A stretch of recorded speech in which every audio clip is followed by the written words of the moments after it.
Hi everyone, in front of me I've got POCO M8 Pro and let me share with you how to reset network preferences on this device.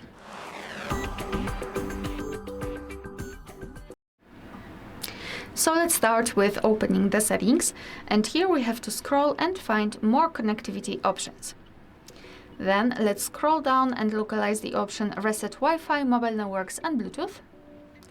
And here we've got all of the things listed, what we will reset.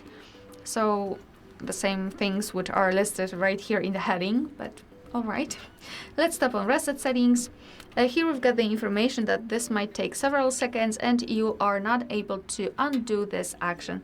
So just tap on OK if you're ready and wait until you'll see this information, which means that we just successfully reset all network preferences. Alright, so that will be all. Thank you so much for watching. Please hit the subscribe button and leave the thumbs up.